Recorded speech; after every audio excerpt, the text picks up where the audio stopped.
Honorable Gachagua, my account did not receive 5 billion. That is propaganda. I have 200 million. That is the money that is held.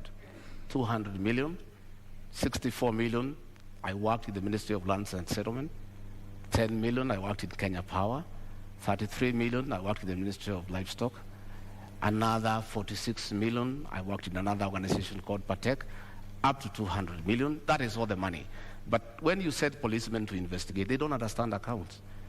When you save money in a fixed deposit, it leaves your personal account into a suspense account. A normal policeman looking at it, movement in and out 4 times a year of 200 million, he thinks you have 800 million within that year.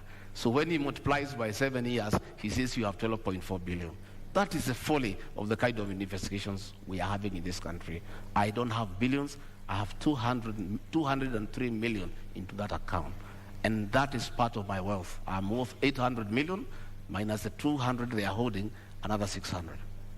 So just a quick follow-up on that, Honorable Rigathi, because the charges you are facing are as a result of trading with county governments. What's your position on public officers doing business with government, whether at the national level or at the county level? By the time I've done all my businesses, I was not a public servant. I was a private individual. I have no conflicts of interest. I was a businessman. I applied for tenders and competed, open tenders and won, and did construction business and did supplies, and nobody is complaining. Today, those charges against me, no evidence in court, nobody is willing to record a statement. Clean business. And I never traded with institutions because I was not part of any government. But this is when your business brother... I did in 2011. I did in 2012. You know? When they say that my brother was governor, my brother became governor in 2013. I did business in 2008, in 2009, in 2010, 2011.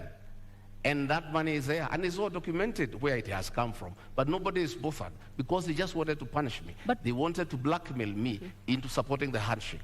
And I'm a man of principle, and Uhuru Kenyatta knows that. I respect my conscience.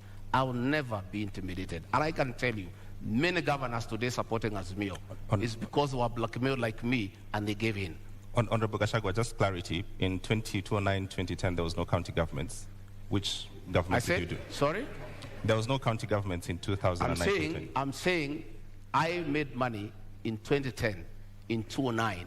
There was no county government. I didn't make money with the county government. I never did business with the county government.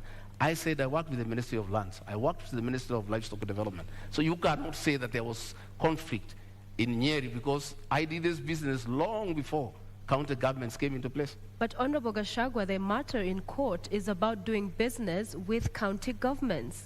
I'm saying the matter in court is a matter that is on fabricated charges. And that matter will be coming in the fullness of time. What I'm talking about is the money that is held and where it came from.